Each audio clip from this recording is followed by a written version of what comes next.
बचपन से ही आपने सुना होगा कि नॉलेज इज पावर। मगर अगर मैं कहूं ना कि ज्यादा नॉलेज खतरनाक है, वो आपका कैरियर बर्बाद कर देगी। ज्यादा नॉलेज होने से आप खुश नहीं रह सकते हो। ज्यादा नॉलेज होने से आप सही डिसीजन नहीं ले पाओगे। तो सुन के कैसा लगेगा आपको? थोड़ा अजीब है ना? तो मैं बात करने जा रहा हूं इसी टॉपिक के बारे में कि कैसे ज्यादा नॉलेज खतरनाक है। आप रोहित को नहीं जानते होगे। रोहित है ना, एक कंप्यूटर साइंस ग्रेजुएट था। वो बहुत नॉलेज पे ध्यान देता था, नए नए कोर्स करता था, नई प्रोग्रामिंग लैंग्वेज सीखता था और नई टेक्नोलॉजी से खुद को अपडेट रखने की कोशिश करता था।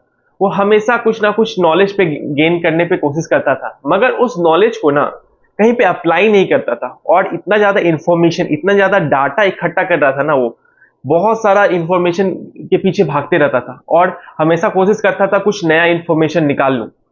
मगर जैसे ना कैंपस प्लेसमेंट का टाइम आया, उसकी एक अच्छा स्टार्टअप का आया था, तो वो सोचता रह गया कि हाँ, इस स्टार्टअप जो है, इस टेक्नोलॉजी में काम करना सही है कि नहीं है। वो इतना ज्यादा एनालिसिस कर रहा था उसका पीछे कि वो डिसाइड ही नहीं कर पाया असल में करना है क्या नहीं करना। और उतना तेज होकर भी ना वो उसको नहीं कर पाया, उस स्टार्टअप को नहीं ले पाया, उसका प्लेसमेंट नहीं ले पाया। और भी बाद में उसका फ्यूचर में बहुत सारी चीजें हैं वो भी मिस कर दिया, क्योंकि वो बहुत ज्यादा एनालिसिस करने पे ध्यान दे रहा था कि हाँ, इसमें जाने का है कि नहीं, इसमें फ्यूचर है कि नहीं। और इतना इंफॉर्मेशन उसके पास हो गया था इकट्ठा कि वो डिसीजन ही नहीं ले पा रहा था। तो वही है ना, जैसे हम लोग, हमारे पास बहुत सारा इंफॉर्मेशन, बहुत सारा डाटा हो जाता है ना, तो हम क्या करता है, हमारा दिमाग ना उसको ओवर थिंकिंग मोड में लेके चला जाता है। हम इतना ज्यादा सोचने लग जाते हैं किसी चीज के भी करने के पहले कि हाँ, मुझे करना चाहिए कि नहीं, मैं सही हूं कि नहीं, ये मेरे लायक है कि नहीं, इसमें मेरा फ्यूचर है कि नहीं। इतना ज्यादा हम सोचते हैं ना, ओवर थिंकिंग मोड के कारण ना हम एक्शन नहीं ले पाते और हम कभी भी उस काम को नहीं कर पाते। वो चाहता तो एक स्टार्टअप से स्टार्ट कर सकता था, मगर वो नहीं किया क्योंकि उसका दिमाग ना ओवर थिंकिंग मोड में चला गया और वो कभी एक्शन नहीं ले पाया, वो उसके लिए कभी रेडी खुद को नहीं कर पाया। और ऐसा ही होता है हमारे साथ जनरली। इसमें कोई डाउट नहीं है कि नॉलेज ना एक बेहतरीन टूल है, मगर टूल का फायदा तभी होता है ना जब आप उसका अच्छे से प्रैक्टिस करते हो। जब आप, आपके पास किसी भी कोई भी टूल है, उसका प्रैक्टिस नहीं करोगे ना, तो आप कभी उसको पूरी तरह से यूटिलाइज नहीं कर सकते हो। वैसा ही है, नॉलेज होना काफी नहीं होता है। आप नॉलेज एक्वायर करते जाओ, अपने पास लाते जाओ नॉलेज को, मगर उस नॉलेज को ना अगर आप अप्लाई नहीं करोगे, उसका एप्लीकेशन नहीं करोगे, तो वो नॉलेज ना वेस्ट है। नॉलेज का कोई यूज नहीं है जब तक उसका आप एप्लीकेशन नहीं करे हो। आपको वीडियो एडिटिंग के बारे में आपने पढ़ लिया है, बहुत सारा बुक पढ़ लिया, मगर आप खुद से जब कोई वीडियो एडिट नहीं करोगे ना, तब तक आपको नॉलेज नहीं आएगी। कैसे कट करना है, कैसे ट्रिम करना है, कैसे म्यूजिक डालना है, कैसे साउंड इफेक्ट ऐड करना है, कैसे इफेक्ट्स ऐड करने हैं, कैसे फिल्टर्स लगाने हैं, ये सब जो आप खुद से जब नहीं करोगे ना, तो आपको नॉलेज नहीं होगी। आप कितने भी बुक पढ़ लो ना, वो काम नहीं आता। जैसे मैंने अब थंबनेल आपने देखा होगा, मैंने स्विमिंग का दिया। जब स्विमिंग की आप बुक पढ़ लो, कितना भी आप स्विमिंग की बुक पढ़ लो, मगर जब तक आप खुद स्विमिंग पूल में नहीं कूदोगे, जब तक आप खुद तैरने की कोशिश नहीं करोगे ना, तब तक आप स्विमिंग नहीं सीख सकते हो। वैसा ही ना, आप जिम की बात कर लो। आप जिम के बारे में, हेल्थ के बारे में बहुत सारे बुक्स पढ़ लिए, ठीक है, बट जब से आप, तब तक आप वर्कआउट नहीं करोगे, रनिंग नहीं करोगे, एक्सरसाइज नहीं करोगे किसी तरह की, आपके कोई इफेक्ट नहीं दिखने वाला आपकी बॉडी में। आपकी बॉडी वैसे ही लेथार्जी जैसी रहेगी, पड़ेगी। तो जो भी आपको इंप्लीमेंटेशन करना पड़ेगा, आपको एप्लीकेशन उसका करना पड़ेगा, तभी आपको कोई इफेक्ट दिख सकता है। सिंपली नॉलेज एक्वायर करने से कोई फायदा नहीं होने वाला। इसके अलावा है ना, नॉलेज बहुत मिसलीडिंग होता है। मतलब नॉलेज मिसलीडिंग होता है, मतलब इतना सारा नॉलेज होगा ना, तो आप कंफ्यूज रहोगे कि मुझे करना क्या है, मुझे क्या नहीं करना है। हमारा जो दिमाग है ना, उसके ऊपर बहुत सारी स्टडी हुई है। उसमें ये पाया गया है ना, साइंस के जो रिसर्चर्स है उनके द्वारा, कि जो हमारा ब्रेन है ना, वो लिमिटेड डिसीजंस ले सकता है। आप ज्यादा उस पर प्रेशर दोगे, ज्यादा इंफॉर्मेशन दोगे, और तो उसको डिसीजन लेना बहुत मुश्किल हो सकता है, वो थक सकता है हमारा दिमाग। जैसे मैंने पिछले वीडियो में ही बात की थी डिसीजन फैटिक के बारे में। वही है, ज्यादा इंफॉर्मेशन आपके पास रहेगी ना, तो ज्यादा इंफॉर्मेशन से फिल्टर लगाना बहुत मुश्किल होता है और आपको को ज्यादा टाइम लग सकता है, आप सही डिसीजन नहीं ले सकते हो। वैसे ही ज्यादा नॉलेज अगर आपके पास होगी ना, तो आप ओवर नॉलेज के कारण ओवर थिंकिंग होगी और आप करेक्ट डिसीजन नहीं ले पाओगे, या आप जो डिसीजन लेने में ना बहुत टाइम लगा सकते हैं, कभी कभी ऐसा होता है ना, डिसीजन नहीं भी ले पाते हो।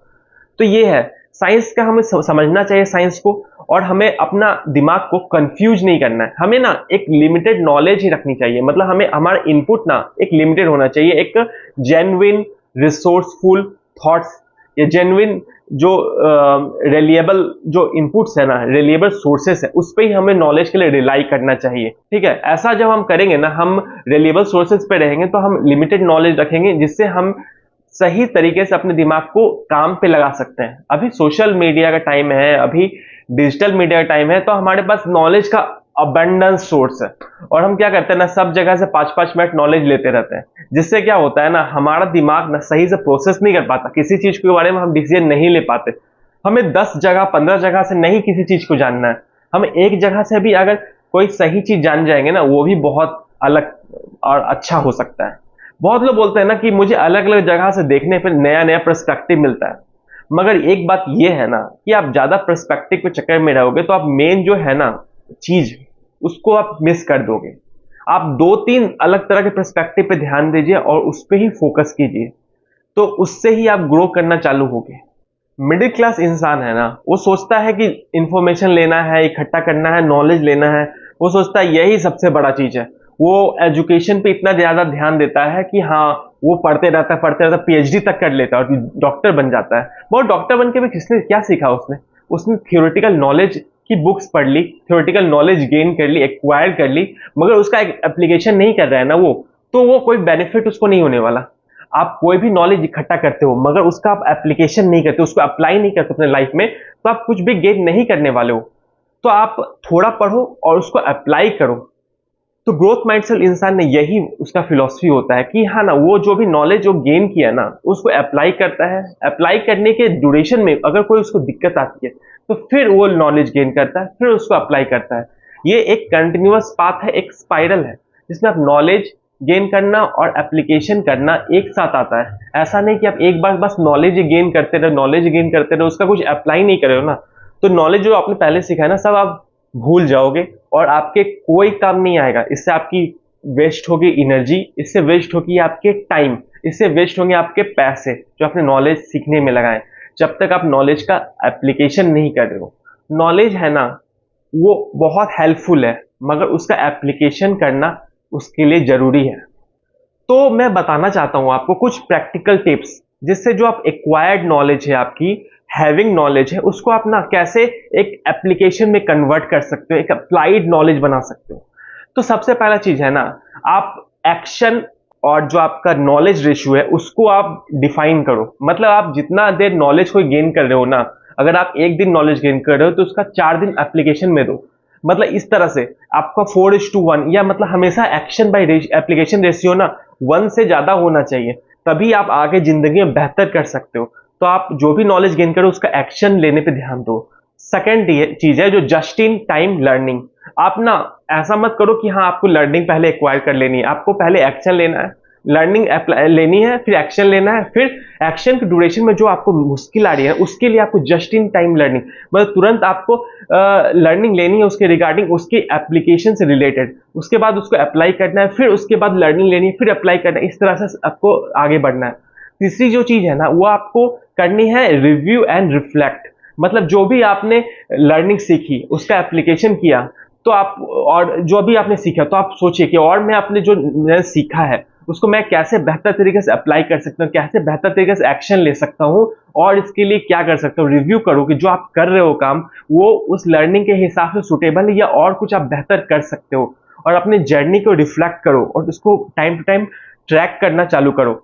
और चौथी चीज है कि आप लिमिट लगाओ कि आपका जो भी इनपुट सोर्स है ना, जैसे उसको लिमिट लगाना चाहिए आपको। जैसे कोई भी टॉपिक है ना, उसमें 1-2 रिलायबल सोर्स पकड़ो, उसके ही बारे में सीखो। जैसे आप कोई भी एग्जाम की तैयारी करें, कुछ भी पढ़ रहे हो ना, तो भी आप वैसा कर सकते हो कि आप 2 बुक्स रिफर कर सकते हो। ज्यादा बुक्स आप रिफर करोगे ना तो आप 2 पे भी ध्यान नहीं दे पाओगे और आप एक सैलो नॉलेज रखोगे। अगर आपको अच्छा से नॉलेज रखना है तो आपको 2 रिलायबल सोर्स रखना है, उसको अप्लाई करना है और उसके बारे में डीपर जाना है, और डीप थिंकिंग के मदद से आप आगे बढ़ सकते हो इस तरह से। तो ये सब कुछ टेक्निक्स होती हैं जिससे आप ना नॉलेज को अपने एप्लीकेशन में कन्वर्ट कर सकते हो और लाइफ में और बहुत बेटर हासिल कर सकते हो। तो दोस्तों, मेरा मकसद ना ये नहीं है कि आप नॉलेज गेन मत करो, कुछ सीखो मत, कुछ पढ़ो मत। ऐसा मैं नहीं करना चाहता हूँ। नॉलेज बहुत अच्छा होता है और बहुत जरूरी है लाइफ में आगे बढ़ने के लिए, मगर मेरा मकसद ये है ना कि आप ज्यादा नॉलेज हासिल करने के चक्कर में ऐसा मत करो कि आप नॉलेज जो चीज है उसका आप एप्लीकेशन भी ना करो, उसका एक्शन उसमें कन्वर्ट मत करो। आप पहले अगर फिजिक्स का कोई आप टर्म सीख रहे हो तो उसका सोचो, उसका एप्लीकेशन कहाँ पे कर सकते हैं, किस फील्ड में उसका एप्लीकेशन हो सकता है। केमिस्ट्री का कुछ आपने सीखा तो उसका एप्लीकेशन कहाँ पे हो सकता है। आपने मैथ सीखा तो उसका मैथ का एप्लीकेशन कहाँ हो सकता है। आपका जो भी आपने सीखा है ना, उसका आप सोचो आप उसका एप्लीकेशन किस एरिया में कर सकते हो। और सीखने के साथ साथ जो भी आप नॉलेज गेन कर रहे हो उसको अप्लाई करके भी काम करो, उससे भी आप बहुत कुछ सीख सकते हो और आप खुद एक नॉलेज क्रिएटर बन सकते हो। तो मैं आपका यही बोलना चाहता हूं कि आप नॉलेज पे बस लेने पे मत ध्यान दो, आप उसको कुछ आउटपुट देने का, क्रिएट करने पे भी ध्यान दो। तो अगर आपको ये मेरा वीडियो पसंद आया है ना, तो इस वीडियो को फैला दो। फिर मिलता हूं अगले दिन नए वीडियो के साथ, नए टॉपिक के साथ। तब तक मेरे साथ जुड़े रहिएगा। जय हिंद, अलविदा। Don't forget to like, comment and subscribe. Thanks for watching Compounding Kumar. Don't forget to like, comment and subscribe. Thanks for watching Compounding Kumar.